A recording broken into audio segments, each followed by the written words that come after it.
Hello guys, welcome to Just Vibey Vibes. Let's talk about worry. So today I was thinking, I'm like, what should we talk about today? There's so many things that were just coming into my head, and I thought about worry. Because in this day and age, we see a lot of depression and a lot of things that happen and lots of health issues. And one of the biggest problems you can have in your life is worrying. Because worrying would lead to sleep deprivation, it will lead to high blood pressure, it will lead to so many things. So I'm going to start with the story about a time in my life where I worried. And then I'm going to use that story to explain to you why at the end of the day now, like where I am today, looking back at that time of my life, how I realized how what I was worrying about, how little it was. Like there was no reason for me to be worried about it. So let's talk about it. Okay, in 2013 I had a lot of things. I just graduated from uni. I had a lot of things that were just, I was looking for a job. There were a lot of things that were just happening all at the same time. So in that period I remembered vividly that I couldn't sleep. That was the moment of my life where I realized that there's something, people always talk about deep sleep, deep sleep. We all sleep deep sleep every day. But I realized that deep sleep is like about 1 or 2 hours. That's it max. So I would sleep, I would play music. I used to listen to Only Hope by Mandy Moore over and over and over again. Literally, just like this song says, over and over again. Yeah, I used to listen to that song over and over again. I'll put my earpiece in my ear, and because I was not even on my own, then I would reduce the volume so it's not too hard, so it's kind of soothing, because the song is soothing. Mandy Moore's voice is really, really good. So I'll play it and then I would just listen to it over, like I put it on repeat, and after a while I'll sleep. But let's say I sleep, and this sleep, I'm sleeping around, let's say 1 or 2, before 3, 4 I'm awake. And once I'm awake, once that deep sleep is over, I can't sleep again. It's like my heart is boom, boom, boom, boom, boom, boom, boom. I had a lot of things that I needed to sort out. I didn't know what my tomorrow was going to be. I didn't even know my life, like what is going to happen, what next I'm going to do. But in all of that, I was so worried. Like when I mean worried, I had no sleep. I was thinking, worrying day and night, like literally day and night worrying. And I remember moving from where I was to my own place, because I was at some people's place. Like it's a long story, I don't want to talk about it right now. So then I remember moving from where I was to my own place, and I remember being there and worrying a lot. Then there was this time, right, in Bethel, we're doing fasting. There's like 3 days fasting. We literally fast for 3 days and 3 nights, like no food, nothing, no water, nothing. Yes, we do that. Yeah, I do that too. So that period, because I had a lot of things worrying me, so I'm like, okay, I'm gonna fast. So I remember fasting, right? The first day I was still worrying. I was still like a warrior. And then the second day I remembered, I thought to myself, I'm like, let me go and see our priest in the church. Let me just talk to him and let him pray for me. That was it. So then I called and I called and I called and I called and I called and I called. I just kept on calling, and then he picked up the call and he's like, is this really serious? Because during this fasting period he doesn't like seeing people. And I'm like, serious? I need to see you, I need to talk to you. Then I remember going there. When I got there, we just talked. I remember sitting down there, I was just telling him the story, like, it was just like a story, and I was just telling the story, and he was just telling me stories of different situations, of different times, where people, like, he just was giving me testimonies, rather, I would say. And I remember at the end of this, like, as we're talking, all my worrying was melting away. That's like, I didn't even know, but I realized that by the end of the day, he didn't pray for me, by the way. But by the end of the day, when I wanted to leave, I had no worries. And I remember getting back home. The moment I got back home, I knelt down. Also, we knock our head on the ground like the Muslims do, like to worship. I remember kneeling down, knocking my head on the ground, and I said, like bowing down for worship, and I said,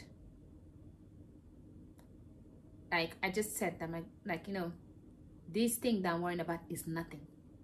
That was my word. I said, this thing I'm worried about, I said the name of the thing, is nothing. And that was it. And let me tell you, what I've been waiting for, there's something I've been waiting for that was making my heart do boom boom. I was like, is it not going to come ever? What is going to happen? No. I said, on that day, it was, I think, maybe 26th of November. I knew it was a Wednesday. I can't remember. It was 26th of November of 2013, or if it was 27, around 26, all those period. I don't know. I have to check the date again. But around that period, I don't know if it was a Wednesday, 26th of November. But I know vividly that on the Friday of that week, the letter I was waiting for came. And guess the date it was written on? That 26th of November.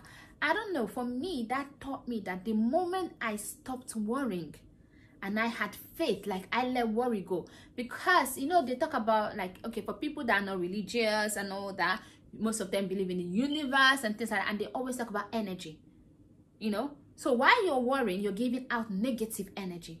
So your worry can literally, if you listen to these people that talk about the universe and all this stuff, that worrying energy can actually give a negative energy out that can stop that positive thing that is coming because you are not ready for it. I don't know if that makes sense.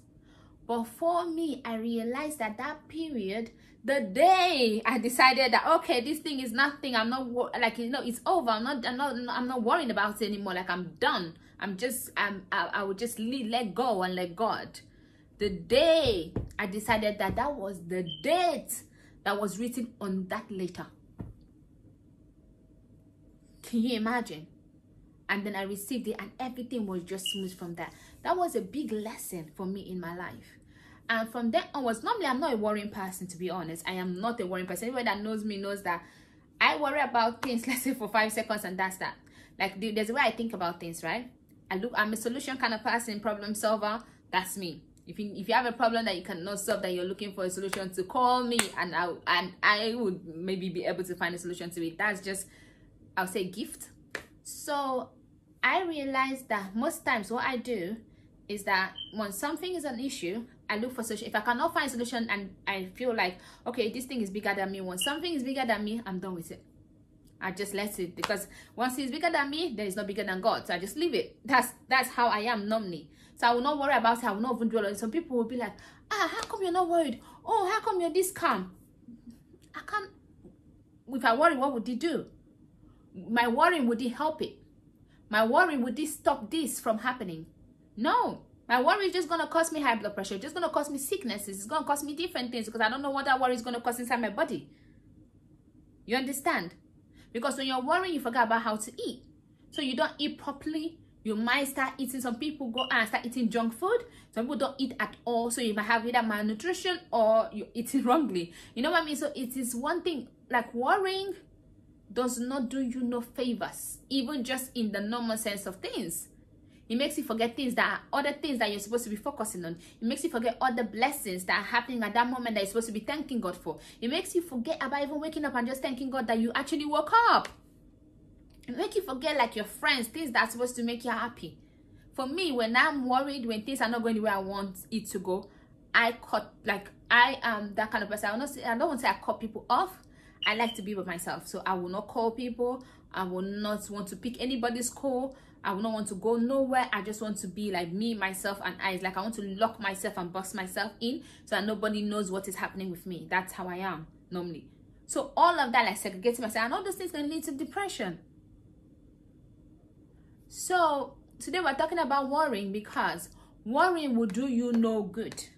So I just want to talk about this as a lesson, like use my story as a lesson for you. And if you're a worrier, what has your worry achieved? Who worry help, according to Nigeria people? Who he help? Has he helped you? You worrying about something, has he ever helped you? Even worrying will make you not to even succeed in something that you're supposed to succeed in, because you're so worried about it that you're now starting to second guess yourself. Have you ever gone to exam hall whereby something that you know very well, that has not happened to me, but I know someone that it's happened to, something that you know very well because you're so anxious and worried about it, now you're second guessing yourself, and then you're getting it wrongly because you're worried. We talked about stage fright in our early, I think stage fright was our second episode on this Let's Talk series. What makes you stutter on stage? What makes someone that is so prepared when it's time for them to give a speech is the worry. So worry, because they're worried that they're not going to do it well, now it now leads to anxiety. Anxiety now would now lead to the stage fright, but when you go there, you now forget things. So worry would never do you any good. Worry has never done anybody no good. It will only do you harm. So if you do not have a solution to something, then leave it. If you cannot solve it, then leave it. It's as simple as that. I don't care how big that whole thing is, you leave it. When you cannot solve something, what? You leave it. Just move on with your life. Continue your life. It doesn't mean that thing should not be there in the back of your mind. Let it just be there, but leave it. One day, solution will just come. When it is the time, someone will just bring a solution to it that you cannot just go and pick that thing. It's kind of like, I don't know, you know, some people say 15 under the rug, but me, I would say you just put like, I know some people say you put a neat box and then you put it in. If you cannot solve something, I'm not saying that, like, if you cannot, now I'm not saying that, oh, something that worry you, okay, something that there's solutions to. Like people in bad marriages, you cannot make your husband or your wife to change their character, but you can leave. You cannot make that abusive boyfriend to stop beating you. You don't have that solution. You don't have that. He has the power or she has the power to do that. So you can leave. That's not what I'm talking about. Don't go and say, oh, and Give said that no, I should stay. Then I stayed now and then nah. You can leave. So anything that you don't have a solution to, like really cannot solve it, then you leave it. And you just move on with your life. Just let it be. Time will come when the solution to that problem is going to come. And then you would be able to just go back, right? And now you will just go back, pick it up like nothing happened. Now, mind you, you don't have high blood pressure. Mind you, you've not caused yourself different kind of sicknesses from the kind of food you're eating, from malnutrition, from different, like you've not caused yourself anything. Like your life you've just continued your life without that thing that you're worried about, without the solution to that thing that you're worrying about. And now you can just move on with your life now with solution to that thing, solving that problem, getting to that place that you want to get to, whatever the situation is. Now you can just move on and improve your life. So that's all for today. Please do not worry. Like I said, it would not do you no good. I know like some people, oh, I worry. No. Learn how to win. What I would say is that when you cannot solve something, just say, I cannot do anything about it. Then just leave it. Focus on things that you can actually do something about. Like waking up every day, like being grateful, like talking to your friends, your family, your loved ones, going to work, coming back, making money, paying your rent, paying your bills, all those things that you can solve. Focus on those. And the things you cannot solve, let go and let God. That's all I'm going to say. Don't forget to like, share, and subscribe. I'll see you some other time. Bye-bye.